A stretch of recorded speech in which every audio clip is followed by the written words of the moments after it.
Masquera say Mure Zimbabwe, welcome to our channel Confrontations and Deep Secrets. Kanakar Kiptanka Kukepan in the channel, please don't forget to subscribe. Kanachunga subscribe, but don't forget to comment and share this video. Nasi Mure Zimbabwe tavigra inyaya yabuditswa ne Pindula News yabuda historia chiri the former Zengeza West member of parliament for Job Sikhala valonja a new movement yerukunzi the National Democratic Working Group Mure Zimbabwe this party is head of information and communication Darlington Chingwena Babuda Shara Iwo Vachiti. This movement yakagadzirwa ichibatanidza democratic forces ese so that they can free the masses from the political chain. Mure Zimbabwe zvinonzi Darlington Chingwena vakabuda vachitaura vachiti the NDWG is a mass of our people-driven movement of the democratic forces in Zimbabwe who are determined to build a solid base for our people to discuss their aspirations and find the best way forward. This NDWG has started the mobilization.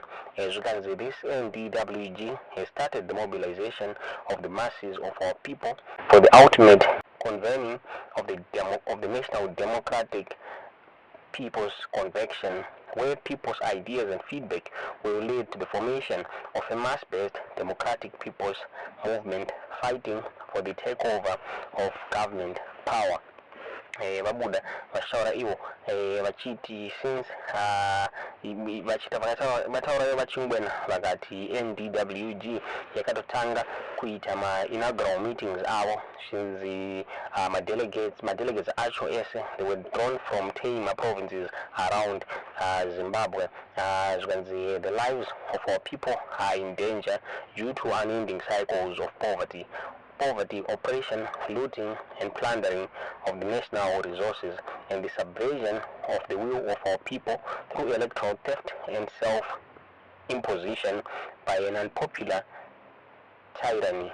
At the inaugural meeting of the NDWG, the delegates from the 10 provinces of Zimbabwe and various organizations unanimously resolved the following as part of the process of gathering people's views about the Zimbabwe that they want: that within a month, provincial democratic working groups will be constituted by the masses of our people drawn from the churches, businesses, war veterans, women, youths and students, civil society, and people living with disabilities, among others, whose key function will be to visit every ward and district to collect the views of the masses of our people through group meetings. As the NDWG recognizes the unresolved business of the war of liberation and take it forward through a mass democratic struggle. Inclusivity will define the work of all the organs of the National Democratic People's Convention, which will gather to a date to be advised to deliberate on the way forward based on the submissions from the expected 5,000 delegates. Those are Buddha. An information director with this new party, this new movement, Job Sikhala. Job Sikhala, vakakuita batore Citizens Coalition for Change muna February this year. Mushe kungi vakabuditswa muchikurubi maximum prison umwe vakaspenda almost 600 days vakamirira pre-trial detention yavo for inciting violence yavari kunze vakakonzeresa mugore ra 2022. So vakabuda vanofara nezvakaitwa nevakuru vebato CCC vakabuda vachitaura vachiti not even one person waifunga kuti vamwe vavo vanga vari muCCC akapana kana one akavavhizitira pavanga vari mujeri. Zvanzi saka nekudaro he decided to quit bato reCCC vari kunzwa form his new political party iri kunzi NDWG, the National Democratic Working group muri Zimbabwe tingazive kuti ichabudirira here this political party. Pakabuda rumors akabudidzwa zvinzi vajob seeker vakapiwa mari neZANU-PF kuti vaonekwe vachifoma this new party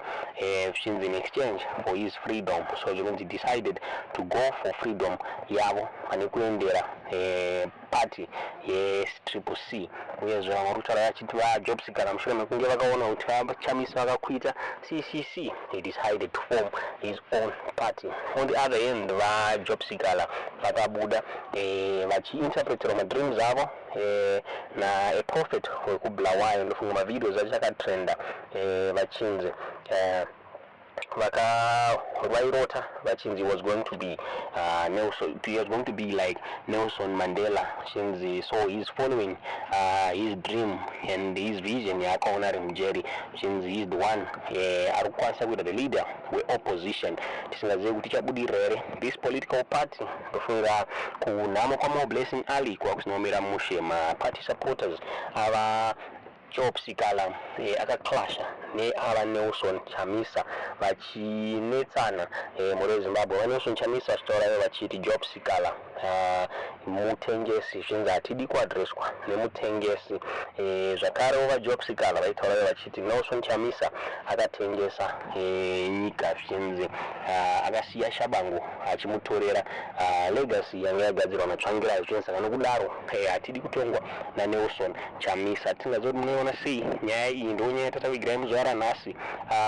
Tiudze zvamuri kufunga pamusoro penyaya iyi mucomment section kuti bato rajob seeker richabudirira here kana kuti ndonyaya yatatavigirai muzuva ranhasi. Onai mavideos aya ma-party supporters ava job seeker achitaura achiti they stand with job seeker muri Zimbabwe. Onai mavideos aya mwamatudza zvamuri kufunga pamusoro penyaya iyi mucomment section. Takambobva muredzi tikaendeswa muyelo nhasi vakaendeswa mubhuru. Tikuona kuti hapana kwatiri kuenda. Chamisa ari kusiyira chikomba chemukadzi musha. Chikomba chikauya pamba Chamisa obva aramwa musha obva asira. Hasi kukwanisa kuti tungamirira Chamisa. Saka tamusiya. Veikwanisa but nekuda kwekuti Job abuda vakwanisa kusikhala akwanisa kuiga mobilization. Saka munhu anoteera munhu waanoda. Isu tinoda Job seeker ndiwo watinoda. Chamisa wacharenga akamisa zvinhu mobilization akadivigwa Chamisa. Vari kuda kundirova vari kuduza kuti zvomuri kusapota Job inondisapoti just ndauya panhamo akuduza kuti ati maomberere maoko Job achitaura vanataura zvinobatsika ndinoombera maoko amai avavo vari apavo vari kutaura kuti vasina kundirova inini kundirovera kuti ndiri kutaurirei nezvekuti Job. Ndofunga mangozinzira mega muri Zimbabwe kuti job seeker angatorwa nemasupporters ake vari kumira naye vamwe vari kunhamo yamobilization ali vachiti they want job seeker as the political opposition party's political leader. Tisingazive kuti munoona sei nyaya iyi kuti job seeker anokwanisa here kutungamirira opposition plus is he going to win ma-supporters aisupporta Chamisa paanga ari ku-opposition. Tiudze zvamuri kufunga pamusoro penyaya iyi mucomment section. Uye zvanhu vakawanda they are saying kuti Job aita mutengesi. Tiudzewo kuti aita mutengesi here kana kuti since Nelson Chamisa asina party yaari kuronga job seeker abatirige yatangewo yake. Tiudzewo zvamuri kufunga pamusoro penyaya iyi mucomment section.